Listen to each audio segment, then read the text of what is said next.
अस्सलामुअलैकुम, welcome to my channel chemistry eta online. आज की इस वीडियो में हम लोग साल्ट हाइड्रोलिसिस के टॉपिक को स्टडी करने वाले हैं और इस पर प्रीवियस ईटा में जो क्वेश्चन आए हैं उन्हीं को हम क्या करें बेटा, उनको सोल्व करेंगे by mean of a short tricks. तो चलो देखते हो बेटा, साल्ट हाइड्रोलिसिस की वीडियो से पहले मैंने एक पहली वीडियो अपलोड कर रखी है जो हमारे पास क्या है, short trick for strong acid and strong base. उसको देख लो और आप उन क्वेश्चनों को बहुत ही आसानी से समझ सकते हो और इसको सॉल्व कर सकते हो। तो चलो देखो बेटा, स्टार्ट करते हैं। साल्ट हाइड्रोलिसिस हमारे पास एक ऐसा प्रोसेस है जिसमें किसी साल्ट की जो आयन होते हैं वो वाटर के साथ रिएक्ट करते हैं और वाटर का HOH बॉन्ड तोड़ देते हैं। तो this process said to salt hydrolysis. For example, अगर मैं एक साल्ट ले लूँ, लेट सपोज हमारे पास एक साल्ट है जिससे said to ammonium chloride. Ammonium chloride को अगर मैं पानी में डिजोल्व कर लूँ तो पानी में डिजोल्व करने से ये क्या देगा बेटा, ये हम लोग को देगा एमोनियम आयन और ये हम लोग को देगा क्लोराइड आयन। तो देखो बेटा, ये जो एमोनियम आयन हमारे पास है ये किससे आया है, ये आया है एक वीक बेस से।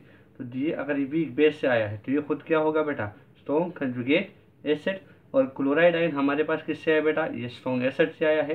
तो जब ये स्ट्रॉन्ग एसिड से आया है तो खुद क्या होगा, वीक कंजुगेट बेस।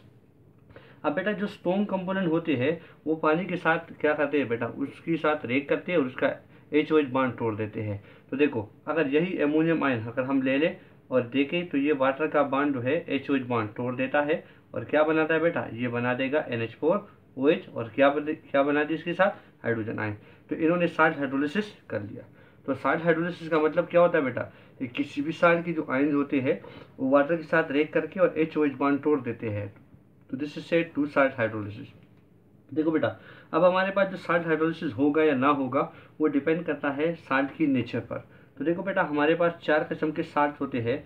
वो कौन कौन से साल्ट है उनको देख लीजिए।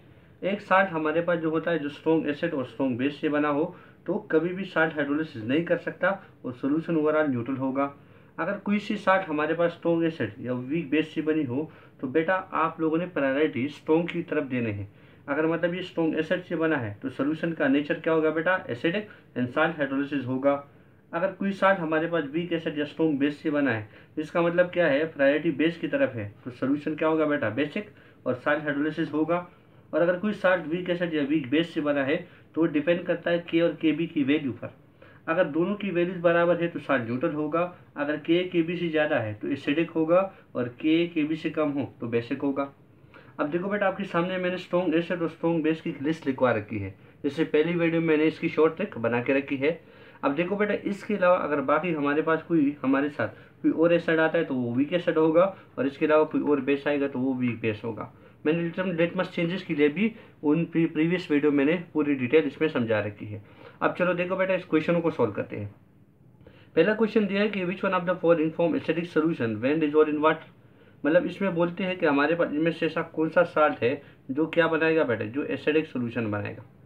तो बहुत ही सिंपल और क्लियर है, एसिडिक सोल्यूशन बनाने का मतलब क्या है कि ये बना हुआ होगा किससे बेटा, स्ट्रॉन्ग एसिड से, और दूसरा किससे बना होगा, वीक बेस से। तो चलो देखते हैं, हमारे पास जो दी हुई ऑप्शन है उनको देखते हैं।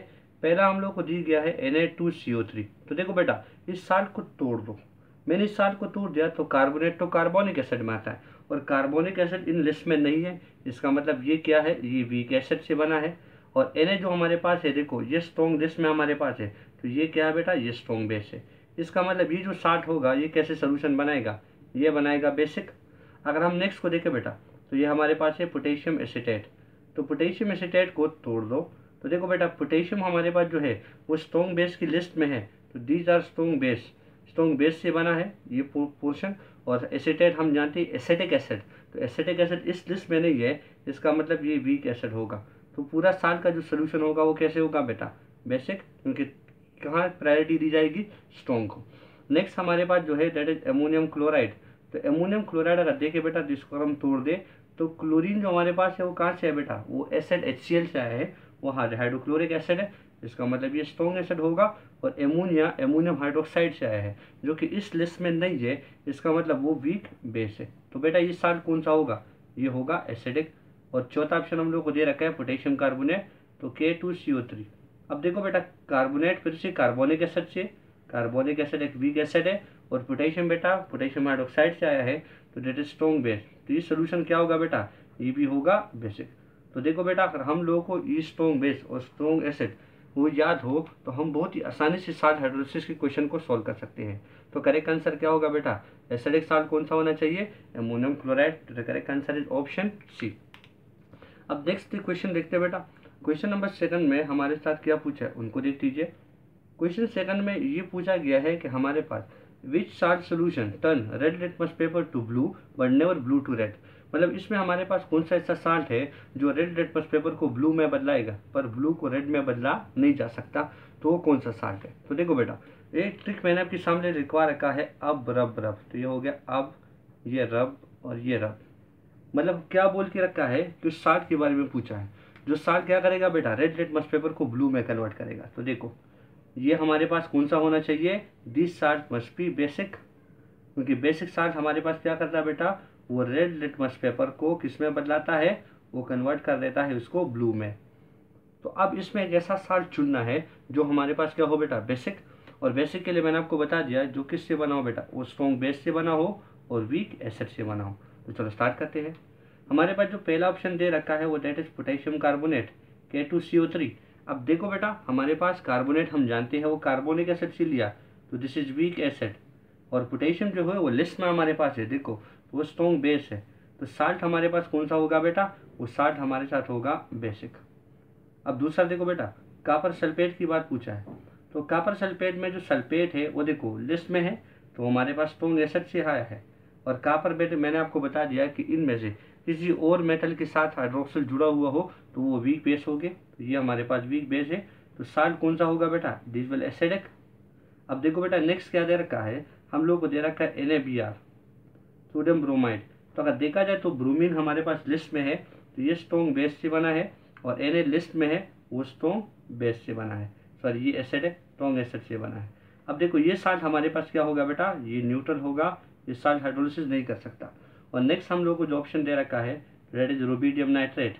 तो देखा जाए बेटा तो नाइट्रेट हमारे पास लिस्ट में है, तो वो स्ट्रॉन्ग एसिड से बना है, और ये रुबिडियम वो स्ट्रॉन्ग बेस से बना है। तो ये भी हमारे पास क्या होगा बेटा, this salt will be neutral. अब जो हम लोगों ने निकालना है वो तो निकाल चुके पहले से, पर इन क्वेश्चनों पर हम लोगों ने बाकी ऑप्शन पर भी प्रैक्टिस करना था, ताकि आप लोगों को बहुत आसानी से पता चल सके और आप समझ सको। तो हमारे पास कौन सा होगा बेटा, बेसिक साल्ट क्या है, दैट इज पोटेशियम कार्बोनेट। तो the correct answer is option A. अब तीसरा क्वेश्चन जो हम लोगों से पूछा उनको देख लीजिए बेटा।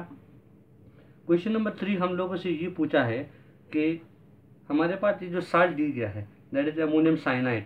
अमोनियम साइनाइड को अगर हम पानी में डिजोल्व कर ले तो सोल्यूशन क्या होगा, neutral, acidic, basic, both B and C. तो देखो बेटा अब इसको करते हैं, तो हम लोग अमोनियम साइनाइड को लिखवा देते हैं।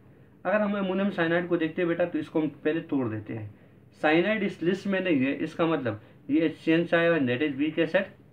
और अमोनियम हमारे पास इस लिस्ट में नहीं है, इसका मतलब ये वीक बेस से आया है, अमोनियम हाइड्रोक्साइड, तो वीक बेस। अब ये देखना बेटा, अगर हम देखते तो वीक बेस और वीक एसिड से बना है, तो इनमें तो 3 केसेस पॉसिबल है। मतलब K की वैल्यू KB की बराबर है तो न्यूट्रल होगा, अगर ग्रेटर है तो एसिडिक होगा, और लेसर है तो बेसिक होगा। मैंने इस वैल्यू कुछ आपके सामने रखवा रखी है। हाइड्रोजन साइनाइड के लिए जो K की वैल्यू है दैट इज 4.9 मल्टीप्लाई 10⁻⁻10, और KB की वैल्यू अमोनियम हाइड्रोक्साइड के लिए 1.8 मल्टीप्लाई 10⁻⁵। इसका मतलब ये जो हमारे पास वैल्यू है 1.8 मल्टीप्लाई 10⁻⁵, ये वैल्यू ज़्यादा है। तो यहाँ से बिल्कुल क्लियर है कि KB is greater than KA। तो अगर KB K से ग्रेटर होगा तो this salt will be what बेटा, ये साल्ट सोल्यूशन हमारे पास क्या होगा, बेसिक। तो the correct answer is option C. पर याद रहे कि हम लोग को तो K और KB की वैल्यू याद नहीं होती, ना हम लोग को दे रखी होती है, तो फिर क्या करें, उनको देख लीजिए बेटा। तो दूसरे तरीके से मैं आप लोग को इस पर समझाता हूँ। अगर हम लोग इस साल्ट को ले लें, मतलब यहाँ पर हमारे पास क्या है, अमोनियम साइनाइड मैंने ले लिया, इसको अगर हम पानी में घोल ले तो हम लोग को क्या मिलेगा, एक अमोनियम आयन मिलेगा और दूसरा साइनाइड आयन मिलेगा। अब देखो बेटा हमारे पास जो साइनाइड आयन है ये हाइड्रोसायनिक एसिड से है, तो वो तो वीक एसिड है, तो ये क्या होगा, स्ट्रॉन्ग कंजुगेट बेस। और ये क्या होगा बेटा, ये वीक बेस से आया है, तो ये खुद क्या होगा, स्ट्रॉन्ग कंजुगेट एसिड। अब बेटा दोनों स्ट्रॉन्ग है तो दोनों वाटर के साथ रिएक्शन करेंगे और साल्ट हाइड्रोलिसिस प्रोसीड होगा। तो चलो देखते हैं। अब यहाँ पर हम दोनों आयन की स्टेबिलिटी की बात कराते हैं।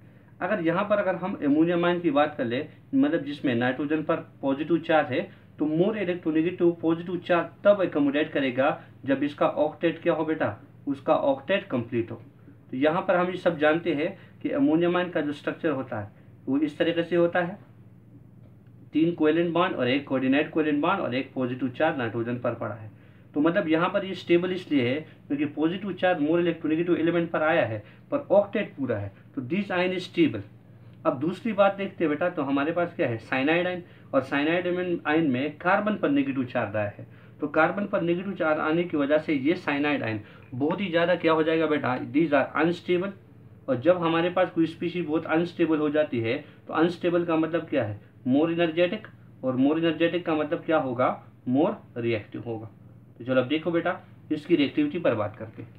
अब यहाँ पर अगर हमारे पास अगर साइनाइड आयन बहुत ज़्यादा रिएक्टिव हो जाए तो रिएक्टिव होने की वजह से क्या होगा बेटा, देख लीजिए। तो यहाँ पर हमारे पास जो साइनाइड आयन है वो मोर रिएक्टिव होगा, तो साइनाइड आयन पानी के साथ रिएक्शन कर लेगा और क्या बनाएगा बेटा, ये बनाएगा HCN हाइड्रोसायनिक एसिड, और क्या बनाएगा बेटा, more amount of hydroxyl ion. तो जितना हाइड्रोक्सिल आयन की कंसंट्रेशन बढ़ेगी उतने ही हमारे पास सोल्यूशन क्या होगी बेटा, इट विल बिकम बेसिक। तो the correct answer is what, option C. तो उम्मीद है आप लोगों को वीडियो अच्छी लगी होगी। Thank you for watching my video. अल्लाह हाफिज़।